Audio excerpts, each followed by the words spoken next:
কি আশা পূরণ হয়েছে? আমার 2-3 রকম। একটা হচ্ছে আমার ছেলেকে মানত করেছিলাম যাতে স্কুলে ফার্স্ট আসে 12-এর পরীক্ষায়।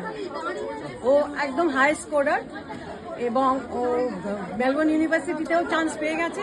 এবার আমি আরো অনেক মানত করেছি এবং আমাকে মা মনে হয় নিয়ে এসছে, বিকজ আমি যখন আসছিলাম আমাকে আসতে দিচ্ছিল না আমার ম্যানেজার, কিন্তু আমি তখনই মাকে স্মরণ করে আমি বললাম তুমি আমাকে নিয়ে যাও, আমি আমাকে ইয়েস করাও। 10 মিনিটের মধ্যে মা আমাকে ইয়েস করে দিল। ওরা বাধ্য হলো বলতে yes you can go to India. মা আমার খুব কষ্ট হয়েছিল যখন বললো no you can't go, you can't allow. Last মোমেন্টে তখন আমি মাকে স্মরণ করলাম, আমি কাউকে চিন্তা করিনি তখন, আমি শুধু মাকে বললাম তুমি আমাকে নিয়ে যাও, তুমি বলে দাও। আর আমি 15 মিনিটের মধ্যে ইয়েস করে দিল। আমি তখন একটু কেঁদে ফেলেছিলাম ওখানেও। তখন আমি বললাম মা তুমি আমাকে নিয়ে যাচ্ছ। মা আপনাকে টেনে নিয়ে এসছে।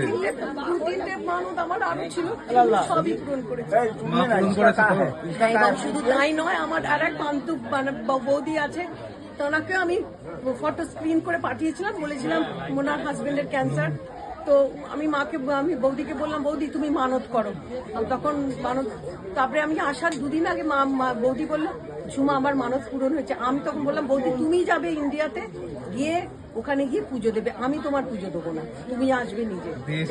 ক্যালিফোর্নিয়া, আমি আসছি মেলবোর্ন এবং আরেকজন নয় আরো 2-3 জন আছে যারা হিন্দু নয়, তারাও কিন্তু এবার তারা হিন্দু নয়, সব খ্রিস্টান, কিন্তু তারাও মাকে বিশ্বাস করছে আমার থ্রু দিয়ে। জয় মা মনসা দেবীকে জয় মা।